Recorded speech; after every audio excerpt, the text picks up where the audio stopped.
back at WNST, Towson, Baltimore, and Baltimore positive. We have been sailing through since the Super Bowl the slow times, here in Baltimore. We just speculate on what Eric DeCosta might do or what players might do or who might get cut.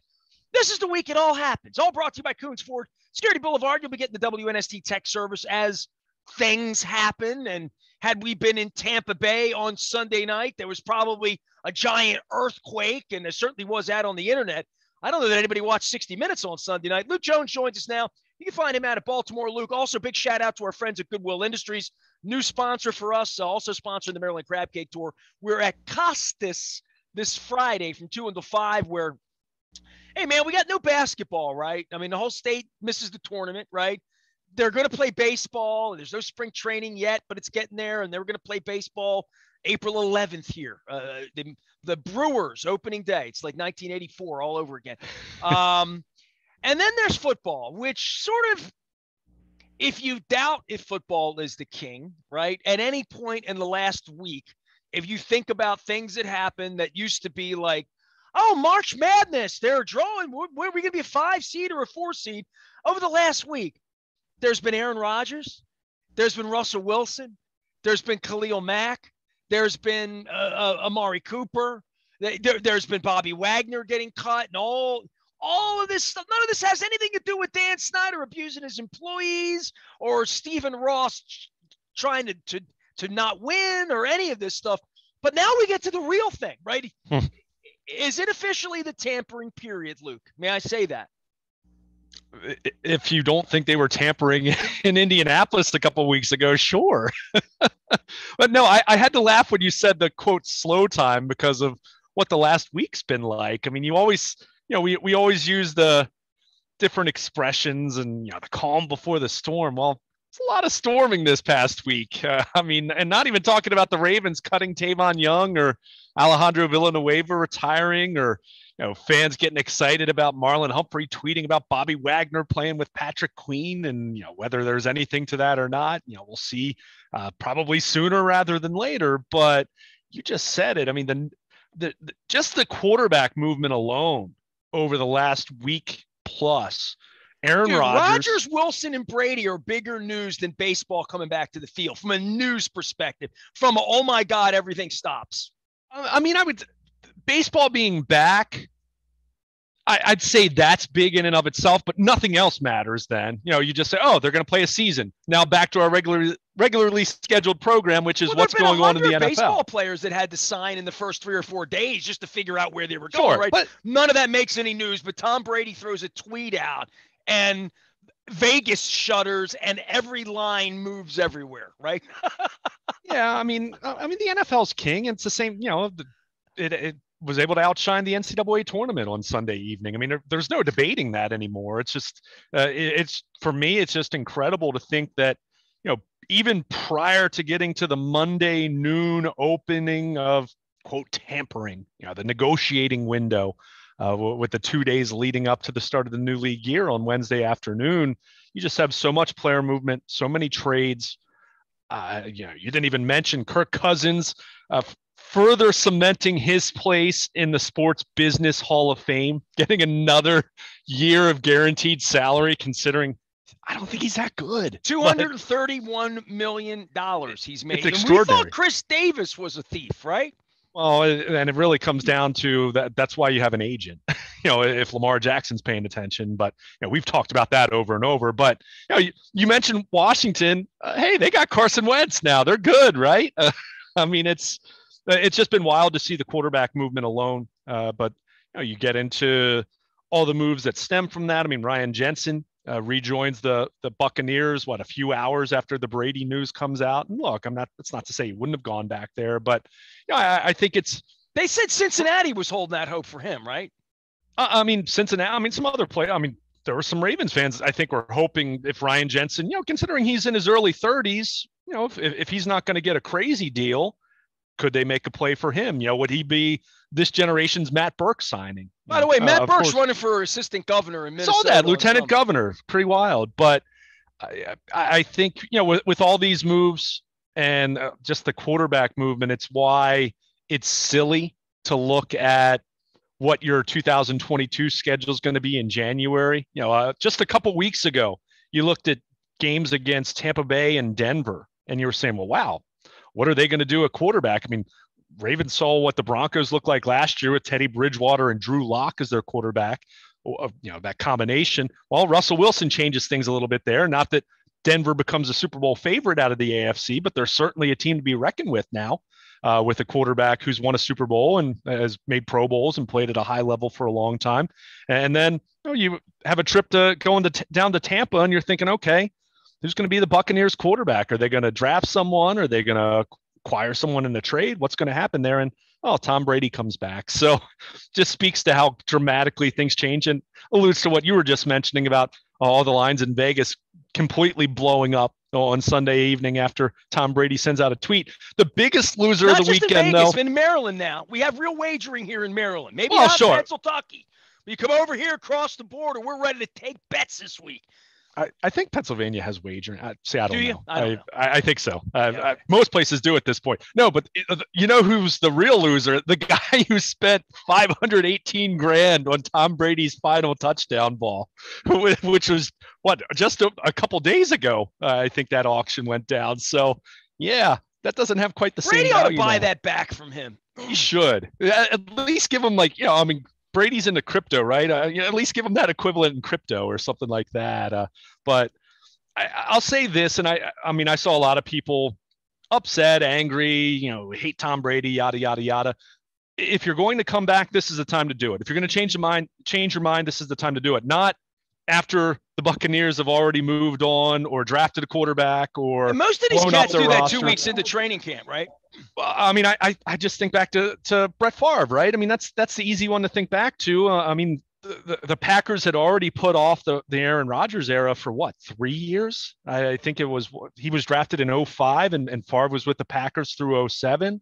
And, it had gotten to the point where it's just like, we've moved on, why didn't you decide this 4 months ago? So I give him credit in that way. It is kind of funny. The baseball lockout was more than twice as long as Tom Brady's retirement, 99 days compared to 40 days. But hey, we said it at the time, and I can't dislike Tom Brady anymore. I just can't. I did for the longest time, but for a guy to do what he's done this deep in, he's going to be 45 years old, and he's still playing at the level at which he played this past year. He's playing at the level that moved the Vegas odds from 19 to 1 to 10 to 1. It puts Tampa Bay right there at the top in the NFC, among the 2 or 3 favorites to go to the Super Bowl from the NFC. So it's just extraordinary. They had some bad injuries this year. They lost Marpat too, right? But they had injuries this year that sort of cost him a real opportunity that he has to feel like, well, I'll come back and everybody will be healthy and I'll have wide receivers and I'll have all of that, right? Yeah, and they kept his starting center, so there's a start right there, and Chris Godwin got hurt at the end of last year. They dealt with the craziness of Antonio Brown, although I'm not going to feel sorry for them. That was self-inflicted. You get exactly what you deserve when you have that guy on your roster. But yeah, they went through a lot towards the end of the season. So it'll be interesting to see what happens. At some point it's going to end. Whether it's going to be him retiring for good or whether it's going to be, okay, he doesn't look like Tom Brady anymore. And we've seen this, and I think people have waited for it, dare I say, hoped for it, to see him look like Peyton Manning did in 2015 with the Broncos, which we all remember what that looked like. These quarterbacks, even some of the all-time greats, when it's over, it goes downhill very quickly. And that's what's been extraordinary about Brady, where it's been, okay, he's not the guy he was 10 years ago or 7 years ago, but he still played at a really high level this past year. This is still a very legitimate Pro Bowl caliber quarterback, even if he's not the MVP of the league necessarily. So it's remarkable in that way. And, like I said, the Ravens now have a much different trip to Tampa than it would have been. So you through the local lens, it's one less, not that you call it a layup necessarily because it's a road game, but a game that certainly looked better on paper than it does now with Brady being back. But it is amazing. To your point, baseball has kind of a free agency frenzy and moves being made and trades being made. The Josh Donaldson trade with the Yankees and all of that. And Tom Brady completely overshadows that, completely overshadows the NCAA tournament. I mean, regardless of the lack of local flavor for this year's tournament, although on the women's side, you have Maryland and Mount St. Mary's women, I think are back in the I just tournament. want to see if Gonzaga is actually really going to win one of these years. I know, right? Right, exactly. I mean, my goodness. I went to Spokane like 4 years ago when I chased Pearl Jam around. I flew out of Spokane after I was in Missoula because I wanted to see it. I had never been that part of the world. And I spent a whole day in Spokane. Beautiful. I mean, it has a park and a river that runs through. It's beautiful. Rocks. My wife and I literally sat in the park just under the sun. But we went to the stadium the arena, the building that Mark Few built and all that. And it's impressive, Gonzaga. You know what I mean? Like it sounds like it's in the middle of nowhere and all that, but you look up, they're supposed to win again. Yeah, I feel. Last year it was them and Baylor, and obviously they came up short. But you look at this year, and look, I'd be lying to you if I said I've followed college basketball as closely this year as I normally do, just because the Terps. Let's face it, all year the biggest story has been what? Who's going to be the next coach? And that's still the story now. Beginning next week, right? Like literally. Yeah, this week and the next. That's going to be the next couple of weeks before the Ravens schedule comes out and they get this next London game they're going to get. I would think that they'll have a coach, right? They'll have a coach by opening day. Probably. You would think so. I mean, I think Damon Evans was even quoted on Sunday evening saying, the next week or two. I think that's that. Somewhere in that. Think about by Elite Eight, Final Four weekend. I would think by then they'd have one. But going back to what I was saying, last year to me it was very, it was Gonzaga, it was Baylor, and then you felt like there was kind of a drop off. This year, it feels like you don't really have. I mean, think about all the talking heads Sunday evening and everyone on Twitter. You ask 20 different people to predict who's going to win it, and I feel you get 12 different answers. That's a better tournament than it's Duke and Kentucky every year. Well, my point is Gonzaga being a number one seed, a top seed, all that. If it's not this year, then when?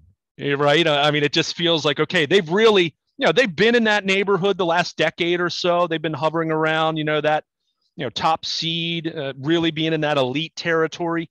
They've been a great program for a long time, but really the last 10 years, it's felt like they've taken that step to be an elite when it comes to the regular season. But if you're not going to do it this year where there isn't that real dominant, clear-cut favorite, then when's it going to happen? So yeah, I hear you on that. And I mean, there's plenty of things that I'm looking forward to just with the tournament in general. Cause I love the NCAA tournament, and, now being in a much different place from a COVID standpoint than last year or 2 years ago when we didn't even have it at all. It's just fun in that way. So yeah, it's disappointing. I'm going to be at Costas Friday, bellied up to the bar at 2:00, watching hoops. Yeah. I mean, I got a bracket like everybody else, right? Right. I mean, it's disappointing. No Terps. I mean, Towson had such a great regular season, so to see them lose in the CAA tournament. I mean, look at Coppin. How great of a story that would have been. I mean, you see them in the MEAC final on Saturday. What a game too. We had it here on WNST. You want to tell everybody? Shout out to Juan and the Coppin guys. So I mean, you had some local opportunities, and it didn't play out on the men's side. Like I said, the women's side, some local representation, but be fun. It'll be fun. And hey, if there's one thing we can all agree on, we can still muster up a little bit of Duke hate still, right? I mean, we're not that far removed from being in the ACC, territory that, watching Coach K go out would, I think, certainly please a lot of fans here locally. It was fun to see Virginia Tech knock them off in the championship game the other night. So you have that going for us at least, right? I mean, no Terps, but still rooting for Duke to get knocked out and Coach K to ride off into the sunset with a disappointing defeat. Well, Luke petty. Sounds petty, but I'll stick with that. Luke will not only be monitoring his brackets here this week, but certainly between now and when they tip off, the next couple, 3-4 days, news is going to come at a rapid pace. Any Ravens predictions or something you'd throw in here? I mean, we were predictive of Tavon Young. I mean, the moves that were made were there. Maybe not a retirement for Villanueva, but that's not shocking any more than Dick Cass retiring is shocking. By the way, where's Shockey Brown? We'll find him at some point too. Maybe we'll find Steve Bisciotti. Maybe we're going to find a Ravens schedule. But this is a pivotal week. There's a lot that's going to happen this week, not just basketball. Yeah, you mentioned Sashi Brown. he and Dick Cass are going to have a press conference a little bit later this month, once the dust settles a little bit with some of the free agency stuff. But it's going to be a wild week. I mean, the Ravens, with having cut Tavon Young with Villanueva, having retired, they cleared close to $12 million in cap space. They enter the tampering window. I just laugh here. Every time we say that, I laugh, because the idea that these GMs and players and agents haven't talked contract at all prior to Monday just cracks me up. But they're kind of in that $15 to $16 million in cap space right now. It's not a lot. It's enough to make a decent move or two. I think it's going to be interesting to see what happens with. I don't expect Bradley Bozeman to be back. I think Patrick Ricard, it's really going to come down to, is there a team that wants to pay him more like a blocking tight end rather than a fullback? I think that's something that will be interesting to see how that plays out.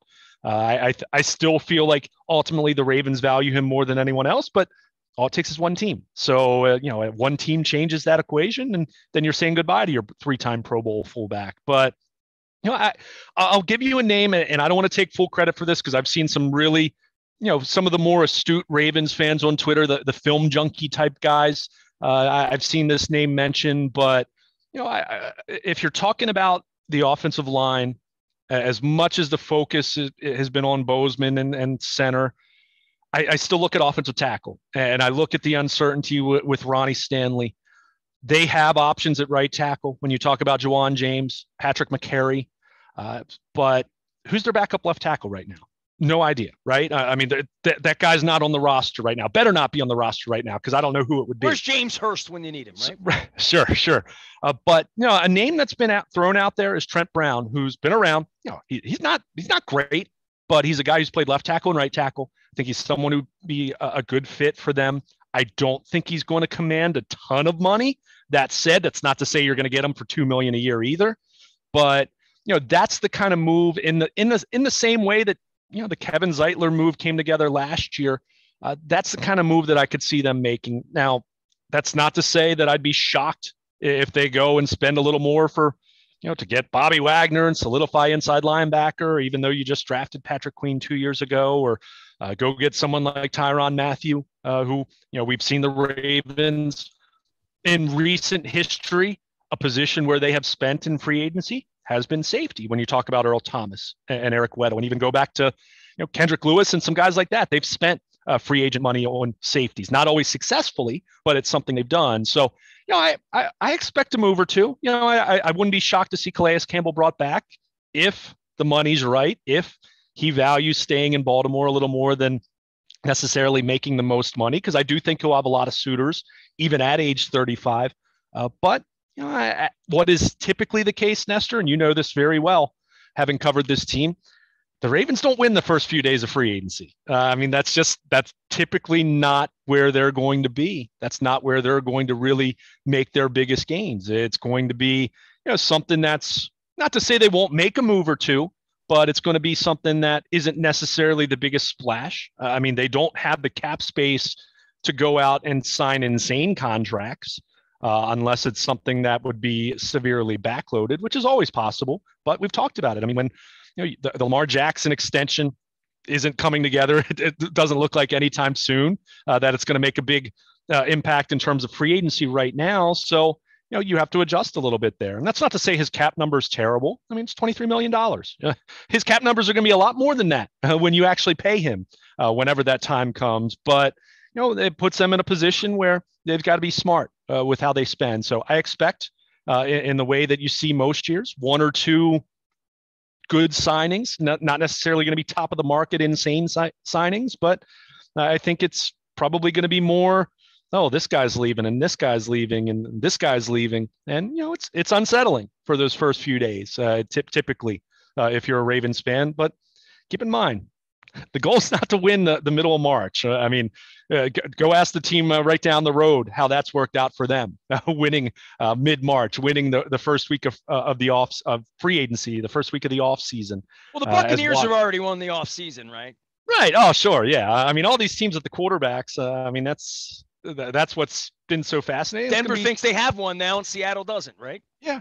I mean, it'll be interesting. I mean, we haven't even mentioned it. Not that I necessarily am eager to talk about the guy, but where does Deshaun Watson wind up? I mean, that's a big element of this right now. I mean, I don't want to certainly make light of the off-field issues, and some of the tweeting and reporting that I saw Friday afternoon about that kind of made me uncomfortable. But guy's a heck of a talent. He's going to be playing somewhere, presumably, whether it comes with a suspension or not. He's going to be playing somewhere because he's that good and that talented, and that's just how that goes, whether we like it or not, whether it's right or wrong. But never going to get a massage therapist again in his new town. So. Yeah, but where's he going to wind up? Because I mean, he's a hell of a talent. So it's a one more domino that has to fall, and plenty of dominoes remaining. But I think for the Ravens, it's going to be okay. Where can they fill a need or two? Where can they augment their roster a little bit? Where can they better position themselves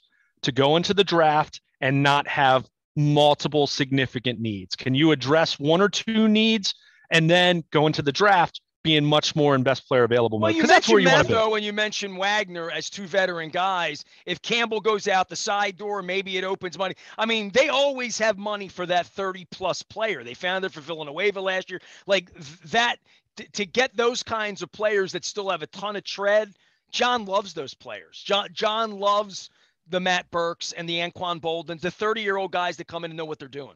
Yeah, but it also has to be those guys that aren't necessarily going to take the biggest contract. We've also seen instances where guys have had a chance to sign for more elsewhere when you're talking about a third Justin contract. Houston came here last year. Calais Campbell probably could have gotten more money last time around too. He chose here. Well, Calais Campbell remember they traded for him, but Eric right. Weddle turned down more money. I mean, there have been plenty of guys that like it here and want to be here. That's something that they've developed that a lot of places in the league haven't. Sure, I mean they've been one of the NFL's elite in that way. Well, this is a week you cash in on that. This is the only week you can cash in on that, really. But you cash in a way that's good value, though. You're not that guy that's going for a third contract. But if he's looking to be near the top of the market, that's not the guy. I mean, as much as I know a lot of Ravens fans over the weekend were excited about Bobby Wagner, and look, maybe it will be a deal that looks pretty good financially and say, wow, this guy must really want to play here because he could get more than that elsewhere. Well, they met Earl Thomas, so they saw how that worked out. This was also the anniversary of Earl Thomas today. Well, right? keep in mind, Earl Thomas got a lot of money though. That wasn't a value signing. That was a market. That was a market kind of signing. I mean, that was that's remains to be seen where Bobby Wagner is on his tree, right? Sure. Yeah. I mean, if he's the Honey Badger. If he's wanting to make $12 million a year, I'm guessing Baltimore is not going to be the place where it is. If it's, I don't know. I mean, I don't even know what the number would be because the cap's gone up, so is going up again, and looking at what it's going to be the next couple of years, I think we're going to see some really high numbers from some individuals that you're not necessarily expecting. And not saying the Ravens paying that, but around the league, I think clearly last year with the salary cap being depressed because of the pandemic and its impact on revenue. But knowing with the TV money, knowing they're rebounding, they're going to have they had full stadiums this past year. They're going to have full stadiums again, all of that. So, moving further and further away from the pandemic, having labor peace with the CBA that's locked in for a long period of time, TV money. I mean, you got the Amazon Thursday night deal. I mean, there is no shortage of revenue. So that's going to have a major impact on the cap. So that's where it's going to be interesting to see. I mean, we've seen trades and things of that nature, but it'll be interesting to see what some of these guys ultimately get on the market. And if you see some, I mean, we've already talked about its impact on Lamar Jackson, and I mean, Aaron Rodgers, whether he really is getting that $50 million per year. I mean, we'll see how it's structured whenever he does have a deal. The devil's always in the details, that, but prices are going to go up. I mean, free agent prices are rarely stay the same. They're going to be going up, especially with the cap going up. So be interesting to see how that plays out. But that said, I think there are going to be some value plays out there that the Ravens will take advantage of. And like I said, get to the draft having addressed a couple of these needs we're talking about now, whether it's through a trade, whether it's through some value signings, what have you, and then put yourself in a position where you're not drafting for need as much. I mean, you never want to be in a position where you're going into the draft with 4 or 5 needs. I mean, we've seen that. And there've been years where the Ravens on paper have addressed needs in the draft. I think back to that 2015 draft. That was the year, remember, they lost Torrey Smith, and they lost Owen Daniels, and they lost Haloti Nada was traded that year, and they lost. I'm trying to think who their edge rusher was that they lost that year. Pernell McPhee left in free agency that year, and remember, they went down the list. They drafted Brashad Perriman. They drafted Max Williams. They drafted Carl Davis. They drafted Zadarius Smith.